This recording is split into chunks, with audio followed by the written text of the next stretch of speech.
So our third and final look at the Siddur, although there's much more we won't have a chance to cover, of course, but at least for now, our final look is at the morning service. So we spent our first session talking about general principles of Siddurim and in particular how one designs a Siddur as we've been looking at the draft. I emphasize draft of Siddur Kol Rina. And to really illustrate that, you have to see how prayers get put into context and onto pages. So we looked last week at Shabbat and its interesting history as a service. I can't promise that Shacharit is as exciting. In fact, it's definitely not. But there are lots of great texts in Shacharit that I don't think we have enough time to dwell on because we're blazing our way through from page 1 to page 367 and then to Kiddush. And actually, it's worth sometimes just stopping and smelling the proverbial flowers. So, gonna, as done before, share the screens that we have the pages from Siddur Kol Rina in front of us. And because we don't have time to do everything, I'm going to try and just talk about some interesting components of what we see in front of us. First up is the very beginning. So the Shacharit service begins with Modeh or Moda Ani.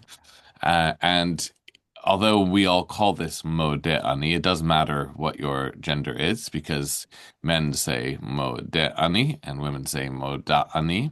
And that grammatical difference is significant. It's one of the very few places in the Siddur at all where there's actually first person language, right? The first person being ani. We're saying I. And as a result, we have to shape the grammar to suit us. That doesn't happen very often. Most of our prayers are not in the first person. They're not, I'm here, I want this. They're in the second person. We're speaking to God. Or in the third person, where we're praising God and talking about God. But Moda Ani is one of the rare instances where that breaks. It's also such an incredibly fascinating one-line little passage. And the idea is that you should say this before you wake up, sorry, after you wake up, before you've actually gotten up. And that's not a distinction many of us make. I don't know about you, but typically I wake up as I'm halfway out of the bed already. And even then, I'm sometimes still half asleep. I've always wished for the discipline to be able to actually do as the Mishnah suggests and wait a minute once you become conscious before actually moving and have the mental clarity to be able to focus enough to say Modeh or Moda Ani in that moment. As it is, I think many of us say it a bit later once we've actually gotten moving. But if you can, it's worth trying the exercise of saying it before your eyes even open, but when you know you can open them. It's a strange and rare moment. The one line itself, which has its own interesting history but is now quite universal, recognizes that the rabbis believed that while we sleep, our souls leave our bodies. And this is how they explain dreams. Dreams are the things your soul sees when it's traveling around the universe while you're asleep. And when you return to your body, when your soul returns to your body in the morning, that's when you wake up. They associated this with breathing, with superstitions, like not watching someone sleep because it's like looking at a corpse because the soul is not in there. It's also why the rabbis say that sleep is 1/60th of death, which is their way of saying it's just a wee bit. Anytime something is 1/60th, it means it's the smallest possible amount because they're using the Babylonian numerical system of base 60. So when they say sleep is a 60th of death, they mean it's a little bit of death, actually. And any time as a result that we wake up, we should feel gratitude. And that's the first word out of our mouth. Modeh or moda is thanks, right? Just like toda, as we say in modern Hebrew to say thank you. That one little line, it can be sung many ways. Many people sing it to the tune of You Are My Sunshine, which I think works really well, by the way. Typically followed by a variety of biblical verses people might be reciting, many of which are here. And you can see, although we often call this passage Ma Tovu, actually Ma Tovu is only the first one, and they're a pastiche of lots of different places. This feature of Siddur Kol Rina, in which we actually say the sources of many of the biblical texts, I really appreciate, because it shows how much our liturgy is really just a cut and paste job from the Hebrew Bible. Not without design or intention. It's actually often very cleverly done. But the way in which the Siddur relates to the Hebrew Bible, to the Tanakh, is actually like a collage. bits of the Hebrew Bible, words, phrases, or whole verses, sometimes whole sections, are taken and mixed together. So it's amazing, right, that you have a verse from Numbers 24, then one verse from Psalm 5, one verse from Psalm 26, one verse from Psalm 95, one verse from Psalm 69.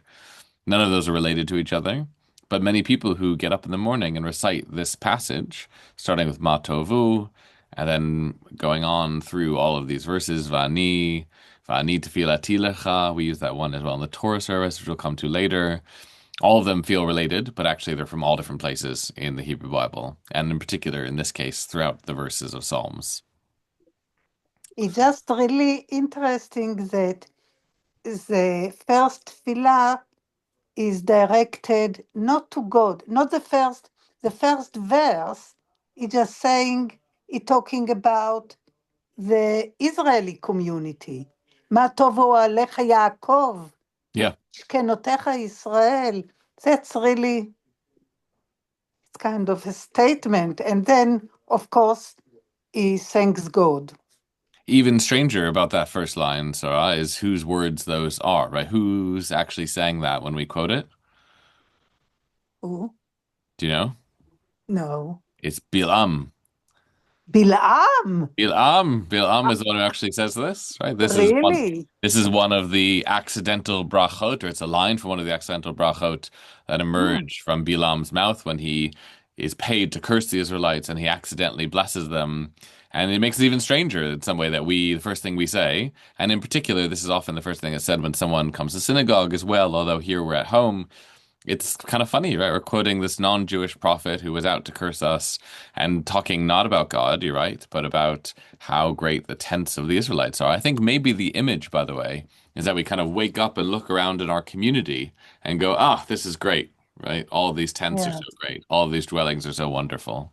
And then we turn our attention to God's house and to our responsibility and that language of bowing down in the palace of the divine is actually what comes secondary. Uh-huh. Okay. Um, we've got to move on only because there's so much to do. I just want to draw attention to a few things. This is the famous bracha Asher Yatzar, which those who have joined us for our month of mitzvot daily dedications take over this month will have had an opportunity to practice saying this. This is the bracha that you say after using the toilet. And the idea is that in the morning, there's a whole ritual of waking up. There's waking up, there's opening your eyes, there's getting out of bed, there's walking a few feet, there's all of these things, which we're going to see as well in a moment. And one of them is using the toilet. And that is an important part Yes. of religious life. Hopefully, it should be. And the bracha of Asher Yatzar emphasizes exactly as we say here. And actually, I had a lot of fun translating this particular passage because in Hebrew, it repeats itself. Uvara vo nekavim nekavim chalulim chalulim. But in English, I thought it'd be good to diversify that. So that phrase gets rendered as orifices, openings, apertures, and hollows, which personally I had a lot of fun with. Uh, Ruth, you might roll your eyes at all the different words we can use to say whole. But that's the fun of Hebrew in some ways. It's so simplistic, and yet English offers us so many more words. So we're really just saying, thank God everything works the way it's supposed to work. It definitely is the case that when it doesn't, we're in trouble. And so it's notable that that's a big part of our morning rituals. Obviously, we also should wash our hands after using the toilet. If that's news to anyone, then I'm concerned for you. And we have a bracha for doing so as well. And then we get ready for prayer. We put on our talit. There's a bracha here. And because this is a Shabbat Siddur, we don't have the bracha on putting on tefillin, just talit. Then we turn to a passage which is usually known as Birkot haShachar and gives its name as a result to this whole section. All of this is the warm-up material of Shacharit. It's not actually Shacharit itself. And this is literally a series of brachot, a rapid-fire succession of blessings for different things. And the intention behind these is that each of them is an action that you should do as you wake up, ritualizing the entire process of waking up. So we've actually tried to indicate this staccato nature by only including the first part of the bracha on the top of the page, and then using ellipses to say, okay, and you can finish this one, and this one, and this one, and this one, and this one. Now, each of them are meant to be done separately. So you're meant to say the first one, who has enabled us to distinguish day and night, when you first look and see that it is daytime. Then you're meant to say Pokeach Ivrim, who opens unseeing eyes, when you open your eyes. Then you're meant to say Matir Asurim, who liberates the bound. That's those who are tied up or tied down when you pull the covers off of you in bed. Then you're meant to say Rokaha Aretz al Hamayim, who spreads the earth over the oceans, when you put your feet out of the bed before you set them on the ground, appreciating that there's solid ground underneath to put your feet onto. Then you say who straightens the bent when you sit up and stretch, as we often do in the morning as we get out of bed. Then you say who guides human steps when you start walking from your bed, presumably to put on some clothes, because the next one you say is who clothes the naked. And then gradually each of them build up as you put on your clothes, who dresses Israel in might, who beautifully crowns Israel, and of course, the most important for many of us, as you're making your coffee, you say who gives strength to the exhausted. None of those are very controversial. What's usually controversial is what comes after these, which are the three final brachot of this series, which in many Orthodox Siddurim are thank you for making me an Israelite, thank you for not making me a woman, and thank you for not making me a slave. Now, obviously, those are challenging brachot for many people, notably for people who are women or slaves. And also for those who feel like they don't want to say thank you for having not been made a woman and not been made a slave. Now, the reason that those are typically there is not because the text is trying to denigrate women or slaves, but because what we are blessing is the fact that we are obligated in the mitzvot and that we have the responsibility of the mitzvot. Women, according to the rabbinic system, which sees women as exempt from positive time-bound commandments, do not have the full obligation of the mitzvot, and slaves, who do not have an independent ability to observe the law for themselves, also don't have that. So actually, what we're trying to say is, thank you for making me obligated, but what comes out is, woof, thank God I'm not a woman. So what we've tried to do here is use an alternative version of these three brachot, which has the original sentiment that we described as being basically thank you for making me responsible, for giving me the accountability of the mitzvot. And the version here that we've used is actually not one we've come up with. Nothing in the Siddur is something we've come up with. We're not writing liturgy. This is a version that's been found in the Cairo Geniza and is used in particular by Hacham Yitzhak Sassoon in his Siddur, which I really, really like. So those three brachot are now, they end in at least, Shekeravanu la'avodato, who brings us close to serve God. Shekera anu avadav, who calls us servants. Shebara anu betzalmo, who created us in God's image. Right? I don't actually understand what is המכין מצעדי גבר.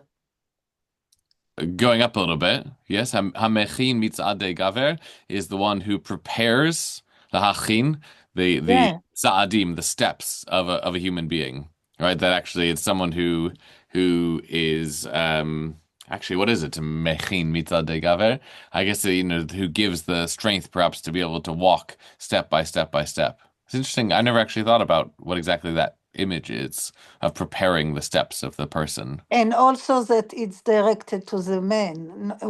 Yeah, okay. Yeah, it's more likely, by the way, it's probably less about being directed only to men and not women here, although there's plenty of instances of that, and more likely this influenced by the Aramaic, where Yes, Gavra becomes the replacement for Adam, גבר. Mhm. which is why, by the way, modern Hebrew uses Gever more generically. It's partially because of the influence of Aramaic and the language shift that took place around which one means what. Yeah, okay, thank you. Yeah. Anyway, I think these three brachot here are really the best version of them. I'm sure many people will recoil and say, "Oh, that's not what it said in my Siddur growing up." But they are based in a real liturgical tradition, and they are much more palatable in terms of actually conveying the message that what we are blessing is our gratitude at being God's servants and being responsible for the mitzvot. If that's what we're trying to say, then let's say it correctly and not make it about misogyny. The last one, which is fun to say, is about how grateful we are that God has removed sleep from our eyes and exhaustion from our eyelids. Saying that doesn't make it true, but it's worth trying. And then it takes us into a period of the Siddur, which is often about studying. So there's a variety of amazing texts here. Not everyone cites all of these. These should all be seen as kind of collections of options. But I do want to point out, I think, one of my favorite, which is this passage here, the second half of this page, which is not something you'll ever hear in synagogue typically because we usually start the synagogue service later. A lot of this is stuff you might say at home, but it's just this series of questions, rhetorical questions. Ma nachnu mechainu mechastenu matzidkotenu, which feels very much in the high holiday spirit, right? Who are we? What's our life? What is our mercy? All of this is about negating what we often think of as being powerful. Aren't all of the mighty as nothing before you, and the famous as if they never existed? Aren't all our wise people lacking insight, and our experts lacking intellect? For most of our deeds are meaningless, and the days of our lives are like vapor before you. Some people might find this depressing. I find it actually a good way to start the morning in some way, is a reminder of the limitation of what we actually can do. Yeah, modesty. It's modesty in a sense, yeah. And Yeah. it's interesting. We last night we had a shiur in which we talked about the Avinu Malkeinu line, Ki ein banu ma'asim. And although it's not exactly the same language, this is what I think of as being related. Ki rov ma'asenu tohu, right? Because most of Mhm. our deeds are rubbish. It's our reminder that actually, although our deeds matter and our actions matter, we actually have pretty limited impact. And sometimes that's a depressing statement, and sometimes it's a relief. Depends, I think, on the day. So, like as always, these texts are there to be used when needed. None is obligatory, including even this passage in the Shema, right? You have to say the Shema twice a day, but it's in the main Shacharit service. This is an extra kind of bonus Shema, which is not obligatory. These are all the warm-ups that we call Birkot haShachar. I'm going to slightly move through these just because we have other stuff we need to dwell on. But there's lots of interesting texts here that I encourage you to look at in more depth. That is in the wrong place. Let's make a note of moving that Isaiah quote down or up, actually, is it meant to be up? Yeah, it's the last bit. Mata seu matifal. Okay, Noted. we're noting typos as we go. Thank you, Ruth. As we work our way through Birkot haShachar, also that should start on the next line. Baruch nafshi. Oh no, that's the end of it. Yeah. We get into more of the Psalms, although we're not officially in Psuke de Zimra. There are a few Psalms that sneak their way into the pre-Psuke de Zimra section, which we'll say more about what that means. This is one of them, Psalm 30, which is a great one and very classically King David Psalm language. But that's really where we then stop. So anytime, as we talked about before, you see a Kaddish, you know it's a break. So the mourner's Kaddish that's recited here is a break between Birkot haShachar, the morning blessings, and Psuke de Zimra, which is the section that is more obligatory. As we go through the Siddur in the morning, we're getting more obligatory. The most obligatory part is the Amidah. It has to be said 3 times a day. It has to be said in the morning. It has to be said in a certain way. The next most obligatory part is the Shema, because you can say it at different times, but usually people say it in the service, and we'll get there in a moment. The next most obligatory section is Pesuke de Zimra, and then Birkot haShachar is actually almost entirely optional. But when we get here to this prayer known as Baruch She'emar, based on its first words, this is where we really start Pesuke de Zimra, which translates as the verses of song. Again, you can see the Aramaic influence with the Dalid being used instead of a shin. Whenever you see that, you know it's the result of Aramaic. It should be Pesuke, well, in modern Hebrew, it would just be Pesuke Zimra, because it's in Smichut, or it might be Pesukim Shel Zimra in proper modern Hebrew. But Pesuke de Zimra with a Dalet indicates its Aramaic influence, which much of the Siddur has. As you can see, and we've tried to highlight it through the layout of the page, in both the English and the Hebrew, Baruch She'emar is a long series of things that we are blessing God for. And each of them is a way of describing God. The first one, Baruch She'emar v'haya ha'olam, is one of my favorite names for God. Blessed is the one who spoke and the world was. Right? That's a great kind of difficult, long, complicated name, but I think is a very endearing one.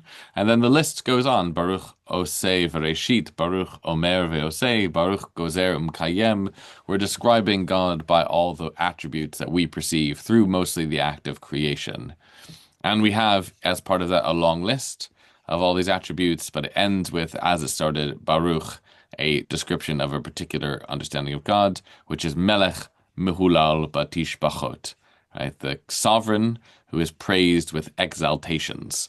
It's hard to translate each of these words. Halal and Shabach are both words that are about praising, about being thankful, about offering our words as tribute, but it gets a bit repetitive when you translate them the same way all the time. So we tried to be as innovative as we can. The reason that Baruch She'emar is here is because it opens this section we called Psuke de Zimra, which is about citing psalms, a set of psalms which are required in the morning. So the obligatory part of Psuke de Zimra is not this. This is a long passage from the first book of Chronicles, which is often called Hodu after its first word. It's lovely, but it's not obligatory. Nor is it this, which is a literal pastiche. Look at all those citations of all these different verses throughout the book of Psalms, literally all over 99, 78, 40, 25, 68, 94, 3, 46, 84, 20, 28. It's an incredible thing to look at how this text is composed from just pasted verses throughout the book of Psalms, a literal collage. And it goes on for a bit. It's not this either, which is Psalm 19, which is also lovely. Nor is it this, Psalm 34, which is also lovely. Nor is it this, Psalm 90, which is really lovely. I particularly like Psalm 90, right? Nor is it Psalm 91, which follows it, which is one of the most famous and the one that people often will know and know the words of and is often used in times of distress. Nor is it Psalm 135, which is what's here. Nor is it Can Psalm I just 136. ask? Can I just ask? Don't focus. I just want to know: is there a reason for the order of the Psalms, or it was just I don't know? In the book of Psalms, in Tehillim. No, in the Siddur. Yeah, there's often it's a very literary intention behind this. It's kind of they tell a story as you move through different ones, and Okay. often sometimes it's intentional. It's actually crafted. Thinking about the Siddur as a patchwork in which the rabbis are taking a variety of biblical verses and kind of putting them together. They obviously have an intention behind how those are constructed. But there's also lots of versions, and sometimes the Siddur is just a conflation of multiple versions.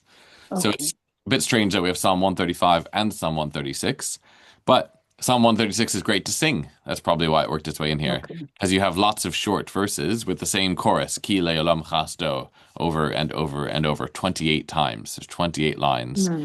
each end in Ki le'olam chasdo, which makes for a great call and response singing. Yes.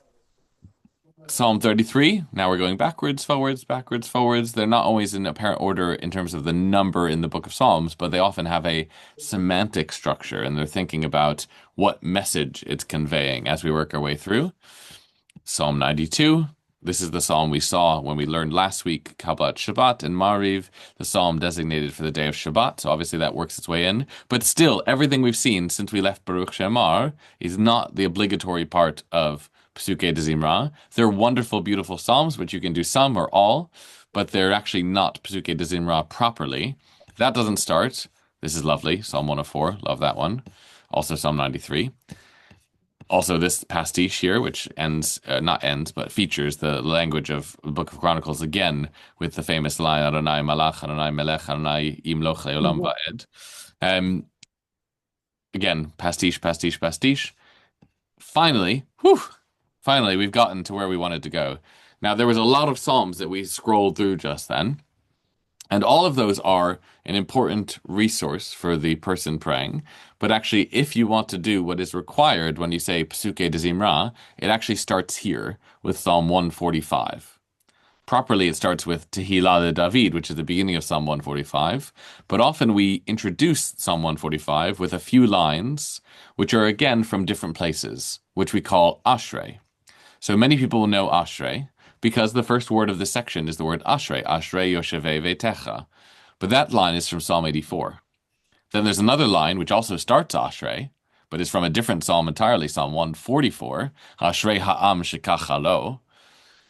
Each of those two lines are from different places in the book of Psalms, and neither is actually from Psalm 145, which begins Tehillah David Aromimcha Elohai HaMelech and is an acrostic, alphabetic poem.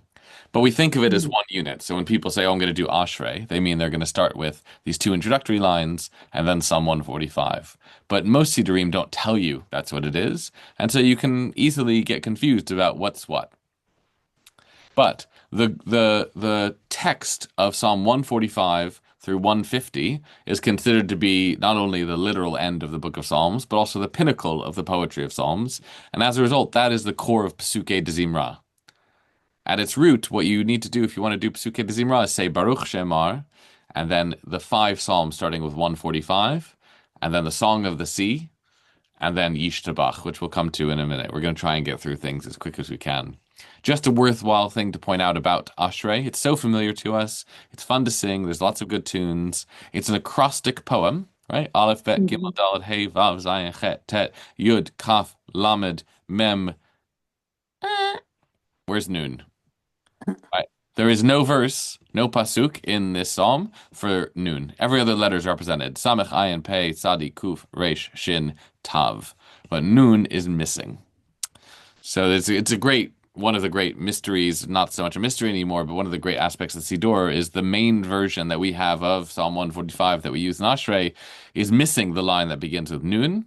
There's lots of speculation as to why, but actually we have found in the Dead Sea Scrolls that the version of Psalm 145 that was recorded there in Qumran has the Nun verse.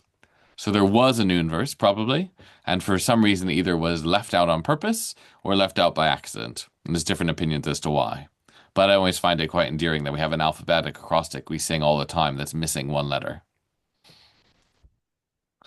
That's Psalm 145. We move on to Psalm 146. These are all obligatory central parts of what it is that we're doing. These are familiar psalms to us because they're so central. They all begin and end with the word hallelujah, which is, of course, a word we know very well and has entered English vocabulary and is a command, ultimately, to praise God, right? Yah being the end of that divine name and added on here as a suffix, hallelujah. Psalm 146 emphasizes nature and God's power. You have this lovely series which reminds us many ways of Birkot haShachar. Adonai matir asurim, Adonai pokeach ivrim, Adonai zokef kefufim. Each of those three were actually some of the three brachot we said in that long list in Birkot haShachar. So there's a lot of resonance. That's where they got the language in Birkot haShachar from Psalm 146. How do we think about God? Well, we have a rubric to do that thanks to the Psalms, and it influences how we structure our prayers.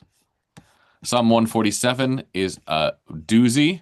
They're all pretty fun. But this one's really about the reason why we shouldn't put our faith in human beings and the power of God over nature. There's some great imagery here around natural imagery about the power of God to interact with and affect nature. We've seen, I remember last week we talked about the image that the mountains are melting like wax, and then the image later in Psalm 29 that the mountains are dancing like calves. Here you have another one, which is that God makes the mountains erupt in grass. Just grass comes out of the mountains like that. All of them are about this relationship between God and the control over nature, which is a really important part of how we conceive of God's power. Psalm 148 moves on to a more explicit condemnation of human beings, which is a consistent theme about how God made all human powers, all the nations, princes, and human potentates, and how God will redeem the people of Israel, which obviously is an important part of this journey through the Psalms. Psalm 149 is even more explicit. You can see the growing insistence on the rejection of human rulers. The point, of course, is that God is our ruler. Zion's children rejoice in their ruler. That is God. And in contrast, the pious are so pious that they rejoice even while they're still in bed, which is a nice thing to say in the morning when you're still feeling a bit groggy. And there's this really violent martial image that the pious have a double-edged sword in their hands. So no, I put a chet there. They have a double-edged sword in their hands, a cherev, pipiot, and they're going to exact vengeance upon the world, imprison kings in chains, their nobles in iron handcuffs, execute judgment as written. One of my favorite little bits of trivia about this Psalm 149 is that this was sung by Cromwell's parliamentary army when they went off to battle. In particular, these last few lines they sung in the probably the King James English, I'm guessing, and they used this as a justification in the court case against King Charles I as to why they had the legitimate claim that they could cut off his head, which was because Psalm 149 says that the pious are going to imprison kings in chains and nobles in handcuffs and execute judgment. So there you go, proven. Um, it featured very prominently in English history. The final psalm in the Book of Psalms, at least in the Hebrew version, and the final psalm of the Psuke de Zimra section of Psalms is 150, which is the one that repeats Hallelu. It's not Hallelu. It is only in the first line. People often sing this wrong. The first line is Hallelu el Birkot, but then every line after is Hallelu hu. There's an extra syllable there. Can't forget that extra hu. Helps with the rhythm and also it's what it says. So each of these is about praising God. Again, a command. Hallelu, praise God, with all sorts of different things in might, in magnitude, with a shofar, with a harp, with a lyre, with drum, with dance, with string, with pipe, with raucous sound and tremulous cry. Everything we can, we have to use in order to praise God. This leads us very well onto Nishmat, which we're going to come to shortly. And that imagery of using everything we have to praise is central to how we build up the symbolism of the morning service. Following those five psalms, we again have a variety of other texts which are optional. Not everyone will agree, perhaps, that these are optional, but they are. They're a text from First Book of Chronicles and from Nehemiah. They're lovely, highly recommend them, but actually neither is really required. Most people would say the same is true of these two texts, which again continues Nehemiah and introduces Shirat Hayam. And there's a little bit of a debate about Shirat Hayam itself, which is here, Exodus chapter 15. Some people say it's required, some people say it's not required. So if you want to be on the safe side, I would encourage you to sing it. Also, because the tune is great. The tune that we often use for this is the tune that's used for the Sephardi song Bendigamos, which is sung after eating a meal as part of Birkat Hamazon. That's probably the most frequent tune, but there's many of them. And of course, it is a song. One of the oldest bits, according to academic scholarship, of the Torah, Exodus 15, and you can tell from the quite strange Hebrew grammar as well. We included here at the end of Shirat Hayam a poem, again not required, but a lovely poem, which is also in Siddur Sim Shalom. This is a poem by Shlomo ibn Gabriel, who's one of the leading medieval poets, Shachar Avakeshcha, which is about the morning and about the desire to find and seek out God. It's a lovely poem. It's easy to sing. It fits into many meters. And you can see, like many poets, Shlomo ibn Gabriel included his name as a secret code, not so secret, an acrostic of each line, Shin, Lamed, Mem, Hey, Shlomo. We're going to see that again with other names very shortly. And it's a common feature of Hebrew prayer that we often have it to be read on multiple levels at once. The literal meaning and often a slightly disguised, hidden, and somewhat coded meaning. Right. That takes us to, I think, one of the best texts in the Siddur, probably one of my favorites, which is Nishmat Kol Chai, which is probably not required, but is excellent, and is really a quite prose explanation and exploration of God, not so much poetry. It describes our relationship with God as being our only sovereign, much like we saw in the Psalms. It describes God through attributes which are familiar to us, who is awake, God doesn't drift off, God doesn't sleep, God's the one who raises other from the sleeping and shakes the unconscious and enlivens the dead and heals the sick and opens the eyes of the unseeing and straightens the bowed. Again, that's that Psalm 146 language, which we saw in Birkot haShachar and repeats itself here. Those things that we think of as God doing, Hamatir Asurim, Masomech, Nofalim, Vizokef, Kefufim. God is the one who allows people to access the life around them. But I think one of the most beautiful passages is this, but even if, which we tried to highlight using the Hebrew here with a very large and grayed out ilu, which is the even if our mouths were as full of song as the sea, and our tongues were as full as its great waves, and our lips were as full with praise as the sky is wide, and our eyes shone with light like the sun and the moon, and our hands stretched as wide as a vulture in the sky, and our legs ran as lightly as gazelles, even still, we wouldn't be able to thank you and bless your name for even 1/1000th of what we owe. So it's an amazing poetic connection here between building up this idea of all the stuff that God does and all the ways we think about God, and then saying there's no amount of capacity we could possibly have which would allow us to fully say thank you. And it takes us all the way back to modeh, moda, ani. How do we say thank you? We're not even going to make it to the Amidah. There's so much to talk about. The second half of Nishmat Kol Chai continues that theme and emphasizes all the things God's done for us. And there's some fabulous language here, which I think is probably the best theology. I'm going to say, I think the Nishmat Kol Chai is the best theology of any prayer which is written for the Siddur. This is one of the few prayers which is written and not a quote. There are quotes, as you can see, Psalm 35, Psalm 103, but it's written by the rabbis for the Siddur. There's a famous legend, which has no legitimacy, but is interesting, that it's actually written by one of the Christian apostles originally, before he went off the derech. Forget which one, Peter, I think. And there's a rabbinic story that actually this is what Peter wrote before he kind of went down the wrong path. And if that's true, it's amazing that we still use it. And if it's not true, it's a bit of a shame. But it's an interesting idea that there's something about this which feels so innovative that it makes people slightly suspicious. Right, and there's fabulous language here around bodies and relationship between us and God. Every mouth thanks you, every tongue praises you, every eye looks to you, every knee bends to you, everyone stands before you shall bow down. The text loves repetition and using the power of repeated, slightly varying imagery in order to get across the point. On Shabbat, we conclude that whole long passage of Nishmat, which is mostly only cited on Shabbat, although it does feature strangely into the Passover Seder, with this page, which is where the proper service begins, according to most traditions. So up until now, it's been Pesukei de Zimra, although it actually is still Pesukei de Zimra for a bit more. But if you were going to have a different person in the synagogue lead Shacharit from Pesukei de Zimra, they actually start here, which is still in Pesukei de Zimra, but it's important that this marks a kind of a break, which is this line Shochein Ad. On festivals, we start at the top of the page with the person switching. So if you have a Baal Shacharit on the Chagim or on any of the Shalosh Regalim, they start with Ha'el B'Tatzumot Uzecha. When you have a Baal Shacharit starting on Shabbat, they start with Shochein Ad.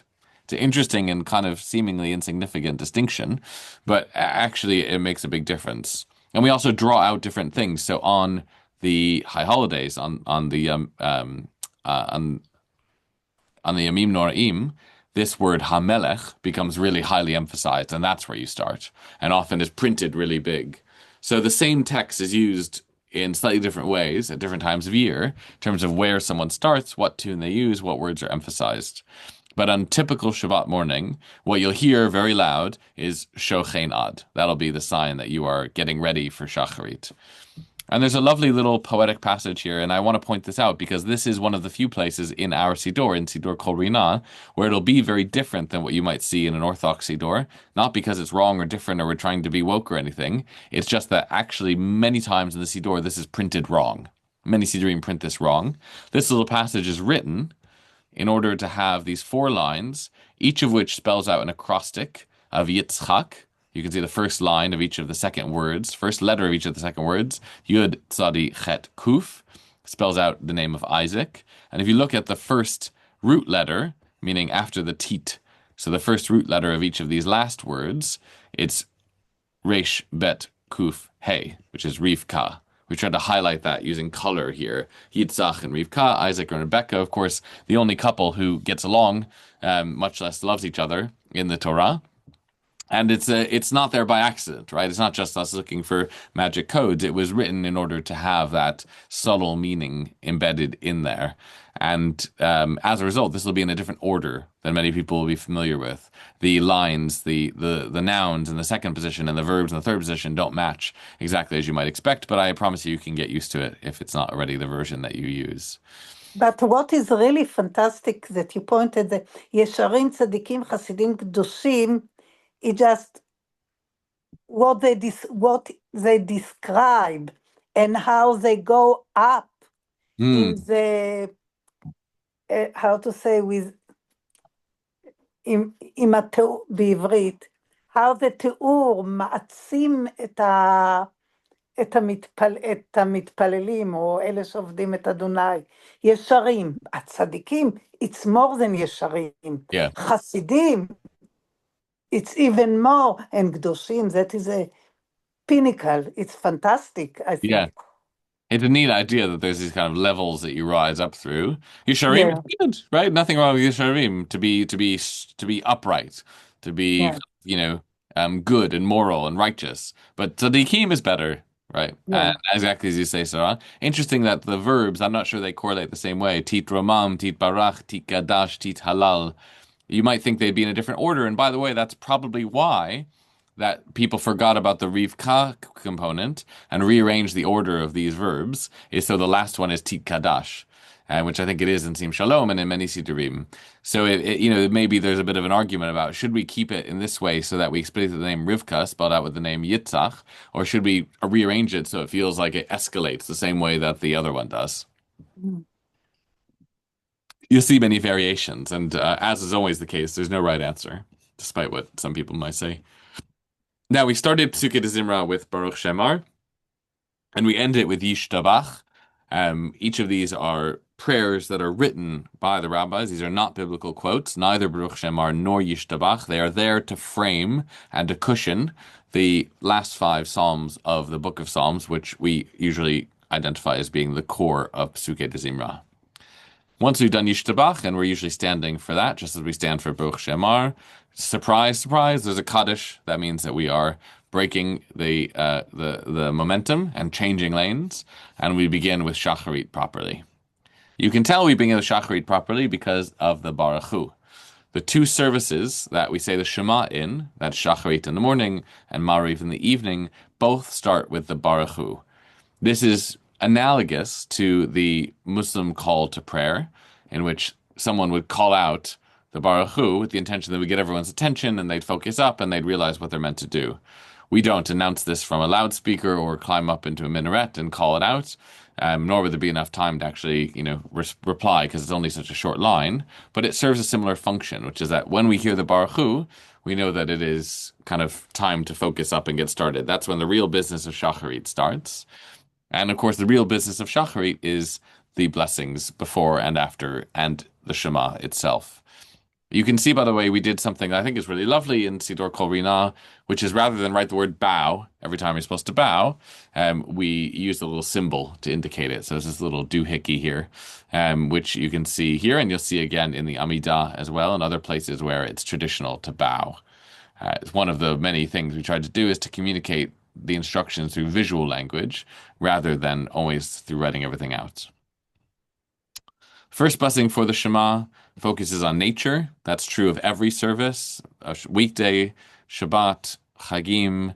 The focus on nature is particularly on light, on the creation of light, and the Chatima, the conclusion of the blessing, which is quite a ways down because there's a lot of extrapolation on the blessing. The Chatima is Yotzer HaMe'orot, right, who shapes or who forms the lights. The lights here being the sun and the moon, but also more broadly talking about the stars and the celestial sphere in general. Now, it's worth pointing out that the blessing itself is just this. Baruch atah Adonai Yotzer HaMe'orot. That's it. That's the blessing. Everything else is it's like a classical music piece where there's a theme and variations, right? It is taking the theme of Yotzer HaMe'orot, who forms the lights, and expanding upon it and writing poetry and writing songs. We have a whole song called El Adon that we sing and people know and are familiar with, which is just there as a way of expanding and exploring this theme. But actually, if you're in a rush, if you're in a hurry, you should remember that the main point of this whole section, these 4 or 5 pages, is this one short bracha, which is called the Chatima, the sealing, just like in Yom Kippur, a Chatima Tova, because it seals the bracha, it seals the end of it. Originally, when people didn't have Siddurim, they would just know the Chatima, and what they would do is they'd spontaneously say some stuff that was linked to that theme. So okay, it's the first blessing for the Shema. It's about nature. It's about light. I'm going to thank God for the sun and the moon. I'm going to talk about how much I like the sun, how great it is. Maybe I know a few things I'll cite or some biblical verses, and then I'll say the Chatima. that combination of what's called keva, the fixed text, and kavanah, which is the intentional creation of new spontaneous prayer, was how this was meant to be. Once Siddurim became published, though, the kind of loose, flexible, interpretive part got locked down so that now it says, say these words, and here's the things we say, and we say them all together, and we say exactly the same thing. There's benefits and drawbacks to that, but I think it's worth pointing out that it wasn't originally meant to be that way. It's meant to be spontaneous improvisation on the theme that's set by the Chatima. And that's true for the other bracha before the Shema, the theme being love. This is the one that ends with Habocher be'amo Yisrael be'ahava, who chooses God's people with love. And of course, there's many familiar passages in this. We often sing this in particular tunes. The part where we've started the transliteration here is often sung to the tune of Hatikva today. And it's also traditional, as you can see from the instruction, that as we say this, particularly the line about gathering us up from the four corners of the earth, that we gather up our tzitziot, the four fringes on the corners of the talit, and hold them in our hand as we gather our tzitzit up, just like we want the people of Israel to be gathered up. And again, there's a theme, which is about love, and then there's all this variation. And there's lots of versions of this. Famously, Sfaradi Siddurim don't have Ahava Rabbah, they have Ahavat Olam, which in Ashkenazi Siddurim is only used in the evening. So the reason that there's so many variations, the reason that some Siddurim have this and not that, is because originally these texts were not fixed. They were a theme that you improvised on. And that has its merits. Once we've talked about nature and we've talked about love, we get to the Shema itself. Shema, of course, is the one line from Deuteronomy chapter 6, verse 4, and then the paragraph that follows it, the first paragraph of the Shema called the Ve'aftah, which is the verses that follow the Shema in the text of the Torah itself. And then the second paragraph is from Deuteronomy chapter 11, and the third paragraph is from Numbers chapter 15 and is about tzitzit. Each time we say the word tzitzit in that paragraph, we have the tradition of kissing those tzitziot, which we're now holding in our hand. And so we've also highlighted that word using the color that the tzitzit are meant to be dyed in, or at least one thread is meant to be dyed in, which is the color of techelet, the sky blue color that we use throughout the Siddur and in many symbolic representations in Judaism. So we actually put the word tzitzit in that color to help highlight it and arranged it so the lines were all in a row, so that you can have this staccato tzitzit, tzitzit, tzitzit. It's fun to say. Say tzitzit 3 times fast. Okay. Then we have the brachot after the Shema. The first one is about truth. So remember, we had nature, love before. Afterwards, we have truth. And again, if we scroll down to where the Chatima is, it's further than you might think. It is about redemption, Ga'al Yisrael. But we have a kind of quite elaborate exploration of the theme of that through truth and history and how God has redeemed us from Egypt and how God has helped our ancestors. We have a series of truth claims that often we miss this because of how we say this passage. This passage, which each begins emet, is kind of meant to be, here's something that we think is true. And that's why we laid it out the way we did in the English here. True. Happy is the person who listens to your precepts. True, you were a liege to your people. True, you were the first and the last. Because it's this series of claims that we make, ultimately one of the few places where we're clear about what we might believe theologically. We then remind ourselves about the Exodus, and particularly the historical redemption of the Israelites on the shore of the sea. We sing that famous line once again from Shirat Yam of Mi Chamocha Ba'elim, who is like you, and we end with our Chatima of Ga'al Yisrael. Just like the others, the Chatima is what matters. It's about redemption, it's about history, it's about truth, it's about our legacy, and there were many ways to improvise on that, some of which are now recorded in this version of the Siddur, some of which are in other Siddurim, and hence the great variation in the language of many of these brachot. Having concluded the whole Shema section, we go immediately into the Amidah. You might go, wait, there's no Kaddish. There is, kind of, because the tradition is to say the Amidah first privately and then to say it aloud. And that offers us an opportunity to add a Kaddish in, as we'll see.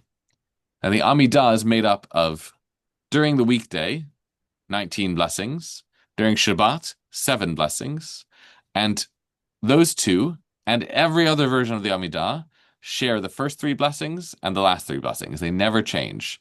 So the first three, the last three are the same, no matter what day it is, no matter what time of year, no matter what else. There's minor variations when it's a special occasion, like during the 10 days of Tshuva, we add a line, as it says here in the dark blue. But those three first ones and three last ones are always the same. On Shabbat, we only put one blessing in the middle, whereas during the weekday, we add 13 blessings in the middle. Part of the reason we only add one blessing in the middle of the Shabbat Amidah is because then it makes for seven. And of course, we love the symbolism of having seven blessings in the Amidah on Shabbat, the seventh day. We also only have one blessing in the Amidah because it's tradition that we don't ask for stuff on Shabbat. We don't pray for things that we want. So if you look at the weekday Amidah, in which we ask for lots of things, justice, redemption, healing, etc., it's not typically seen as appropriate on Shabbat to ask for stuff. So the Amidah, as a result, is much shorter. We have the introductory blessing about our ancestors. We have the blessing about God's power over the dead. We have the blessing about God's sanctity, which when we say the Amidah aloud is expanded out into a rehearsal of the scene from Isaiah chapter 6, in which the angels are singing with the humans. And we go up on our feet as we pretend they're 1 foot, just like he sees the angels. And again, you can see we've used the symbolism of a little arrow here on Kadosh, Kadosh, Kadosh during that Kiddusha. A little bit easier than writing each time, go up on your toes. But after those three brachot, the actual special Shabbat bracha is this one, which is about the sanctity of Shabbat and is mostly quotes from the Torah. We recite the entire passage we know as V'shameru, which is from chapter 31 of Exodus. We talk about how special Shabbat is. We don't ask for anything. We just say, oh, Shabbat is great. And the blessing is Mikadesh HaShabbat, right? Blessed is God who sanctifies Shabbat. That's the one special bit of the Amidah for Shabbat. We then go back to our constants of the three brachot that conclude it. The first one being about our gratitude, which ends in, not the first one being about God's redemption of the Israelites, which ends in Hamachazir Shechinato Tzion, that God's going to return God's Shekhinah, very resonant for us after learning Kabbalat Shabbat last week, to Zion, to the land of Israel. The second of the last three being the Modim, the prayer that emphasizes our gratitude. And you'll notice, maybe you've noticed before and always wondered, there's two versions. One is said aloud by the person who's leading the Amidah, or if you're saying it privately, you say that one. But if you're listening while someone else is leading, there's a different one that you say quietly while they say this one aloud. If you ever looked around while someone's doing the Amidah in a repetition, and all of a sudden people start mumbling to themselves, you don't know why, it's probably because of the Modim here. And this is so typical that there were two versions of this prayer, because remember, it's all improvisation on a theme. So there are two mainstream versions, and they couldn't decide which one should be included. So they said, okay, do this one when it's allowed and this one when it's private. And so we have two slightly different versions, and we do both of them. It's a classic Jewish liturgical compromise. The final bracha, which is always in every Amidah, is about peace.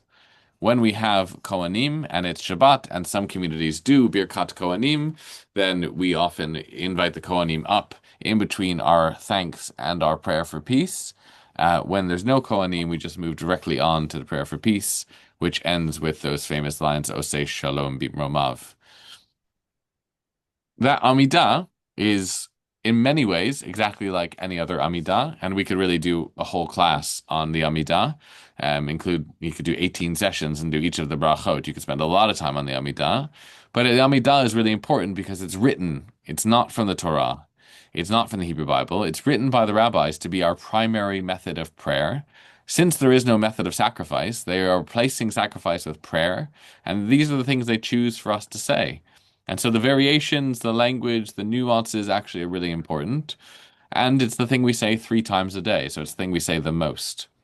On Shabbat, this is the Shabbat Amidah. So it's exactly the same in the evening and in the morning and at Mincha. It's a little bit different at Musaf, where we add some special notice of the fact that Musaf was an extra special edition. That's what Musaf means. We don't have time to get to today, I'm afraid. So we'll have to leave Musaf for a different session. But we here, after doing the Amidah, will typically move on to the Torah service. Because there's so much variation in the Torah service, because there is many different communal customs, and it depends a lot on what you do in your shul, it often can become very complicated. But we've done a lot of work to try and make it fairly straightforward in the Siddur, and it's one of the things that when we actually get to using it will be most illustrative of whether we've succeeded in making a good product. If you can navigate the Torah service using the Siddur, then it's going pretty well. The only thing that's in between is Hallel, which is only said sometimes, and which you can see is laid out in a very similar way. So on Shabbat, you'd say Hallel when it's during a festival or when it's also Rosh Chodesh. And of course, we end that with a Kaddish, as we always do. So we didn't get very far. I apologize. We probably could do several more to explore the Hallel, to explore the Torah service, which comes after a Kaddish, which is here, and to explore Musaf, which we come to after reading the Torah. But I suppose you'll have the opportunity to see for yourself very shortly as we distribute Siddur Kol Rina in our communities later into the year. After the Chagim, you will see copies of this in our shuls, and you'll have a chance to use it and to feed back to us about whether you like it or don't.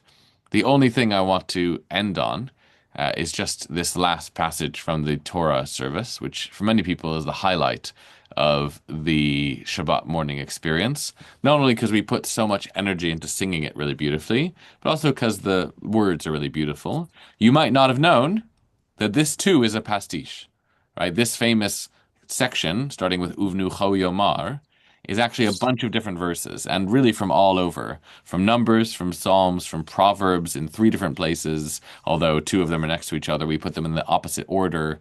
And the last verse, the most famous verse, the one that we sing with such high and lofty spirit, is actually from the book of Lamentations.